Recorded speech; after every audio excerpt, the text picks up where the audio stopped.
Angie's Kenny way with turkey,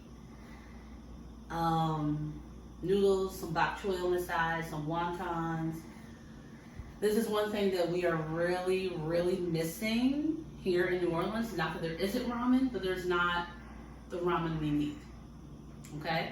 So we keep trying to make it and duplicate it to the best of our abilities. So let's go. I'm a cook. That's what I like to call myself. Today we're cooking ramen, but our style. Traditional ramen, you typically would not see turkey in it because turkey is not a traditional animal you will find in Japan. But I love turkey. We love turkey. We love turkey. So right now what we've done is salted and basically seasoned the turkey. Turkey breast. The turkey breast, yes. You want to do that so the salt could penetrate the meat, help tenderize it. You want to let it sit there for about, salt it, pepper the meat. You want to let it rest there for about a half hour before I put it here in the pressure cooker, which is going to be in there for anywhere between 45 minutes to an hour. That's going to allow the meat, of course, to cook all the way through, but because the pressure cooker does what it does, it's going to make it be so tender, so shreddable that you can spread it across your whatever, sandwiches, ramen, what have you. Tacos. We've done turkey tacos. Tacos. And it's just phenomenal. Thank you, Daddy. We got some ginger, some garlic, soy sauce, of rice wine vinegar, and take a look at that for a minute because that's why I grabbed something else. Gochujang, which I believe is red pepper chili paste. A lot. A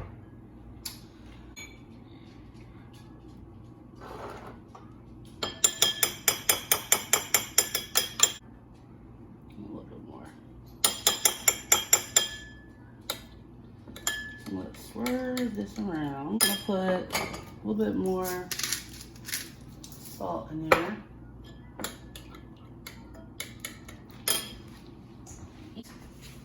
This is so not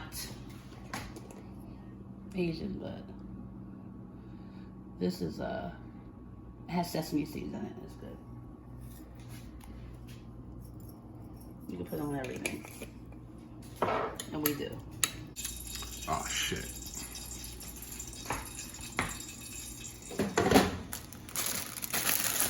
So we just got regular top ramen. Regular top ramen. You get a higher quality if you want. You can make it yourself if you have the ability. That's our next goal. And here's the turkey. So what are you gonna do, Des? You're gonna take 2 forks and like, all right, so here's the finished product. And pouring myself some tea. We make tea almost every day, or at least Desmond does. And here it is. So bok choy, dipping sauce, some more herbs. We got, what is it? Cilantro, garlic, scallion.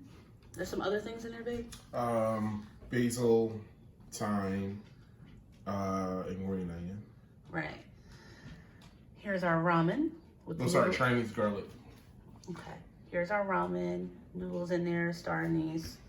The shredded turkey in the Instapot, which took like how long? 45 minutes. And our wontons and boiled eggs. So about a half hour prep time to let the salt set on it in order to penetrate the meat to help tenderize it before cooking. Cool. So we're about to have homemade ramen and talk, I guess. Here we are. All right. A little bit about this channel that we should be more diligent with, I guess. I think first I want to say that some tips that I've gotten to stay on track with this is to make videos like for your friends. So a lot of my friends like ramen and they like us cooking, so I figured this would be a good way to get back in the swing of things. And I like to feel like this is a meal for resistance and everything we're going through. I'll just wait until Desmond sits down to have a conversation.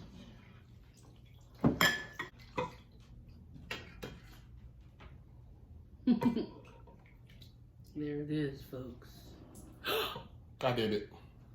He just spilled something on the plate. Get the broth like this, bro. I'm a cook, aspiring chef. I like learning. I like learning about as many things as I possibly can.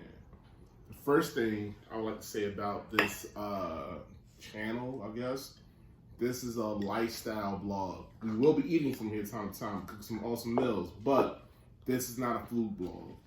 So don't A be food blog. Food blog. So don't be surprised if you see some wild stuff said or done, because how you feel about certain things. You know? I think I want to say more like we're doing this because we just feel like in this world of the tube, like there's not a lot of people that look like us. You know what I mean? Like, wow, there's like no meat left in here. This is all like this weird skin carcass. There's not a lot of people that like look like us, and we just want to share our lives of, like Desmond said, all aspects of us. I'm an artist, and I do a lot of things for money, but I'm an artist. And we have a daughter. We homeschool her or unschool her. It falls in that place. That too is a form of, I guess, resistance and really challenging and rethinking the paradigm. And we just wanted to be out here sharing our Black love and stuff like that for the world. So if you're about that, hit that subscribe button, hit the like. I get what I'm saying that again. I just think when it first started, like my dad died like a couple months after, and I really just didn't know what to do with myself, and I didn't think. I just felt like everything was fake, but I still have a real need to create and be a part of this movement of people relearning and reliving. That's so interesting that you say. Like every time I hear you say that after your father died, you felt like this was fake, and I feel like a lot of people after they lose their parents, you kind of question what is real, what is important, because in a way, not to be blasphemous, but in a way, God died in your life. You know, like somebody who's always been there, like an omnipresent. An omnipresence in your life has now no longer there, and you kind of question, what does that mean? Question your mortality. You question reality itself, and what should you really be doing? When we moved down here to Louisiana, all of our immediate family was like, "What are you doing? What are you going to do when you get there? Are you making a plan?" To be honest with you, they were speaking from a place of love and fear. They were really concerned, like, you know. Mm-hmm. There's a lot to be afraid of, you know. Definitely. Uncertain times. It's good to be near people who can really help you if it goes sideways. Word. But I think we both wanted to know, like, could we be somewhere else? Could we make it happen somewhere else? And, you know, the answer was been yes so far. Yeah. Has it been a struggle? Have we needed help? Yeah. But that could also be the case wherever you are right now.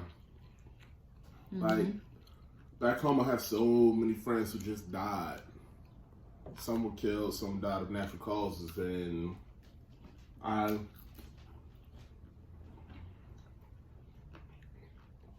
wonder, like, you know, what did they want for themselves? Like, you know. Like, what were their dreams? What were their dreams? Like, what did they hope? And what turned out, like, sour for them? Yeah.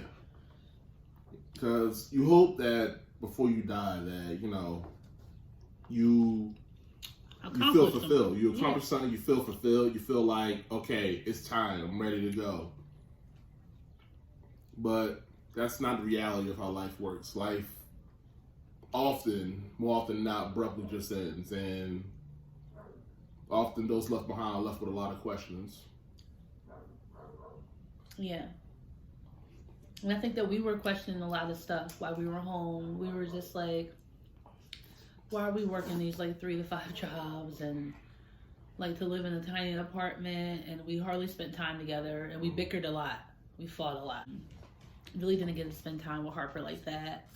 And in the last year, she's just blossomed so much. And I think during this COVID-19, us always being home, it's just been like, holy smoke, we really get to know our daughter. We would have never had that opportunity. We would have never had these months off. Yes. Ever. Very true.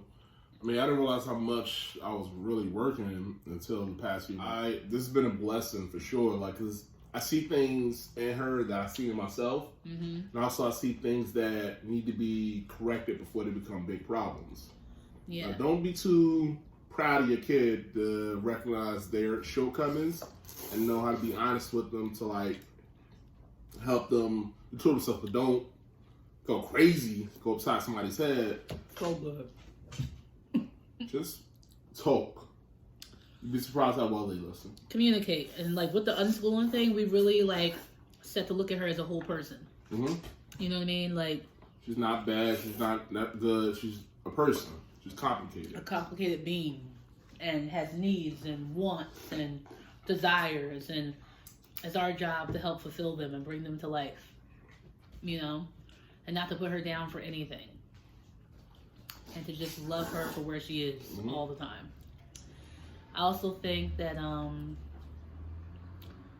you know, hasn't been an easy year living down here in New Orleans at all. They don't get paid that much per hour down here. There's not a lot of industry unless it's tourism. So when the COVID-19 happened, it's like dead. You know what I mean? The well dried up. And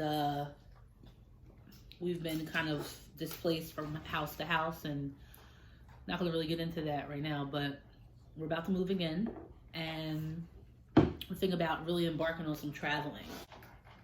We are going to start small and probably do some national parks, visit some people we know, and just bop around and keep this channel going, I guess. I'm going to work really hard to be more consistent with these videos, you know. In addition to the occasional meals being cooked, the few other things you might see, some political stuff. In America, you have the right to stand by good decisions and bad decisions. Like, I guess a prime example would be, take Candace Owens. I mean, look, I'm not going to be just not only boss, but going to be like, I can't believe what this chick said this week. But, but I'm just saying, like, thanks for cooking with us or watching us cook. If you want a real step-by-step recipe, I will write it down. Trust me, it's so easy, even a moron can do it.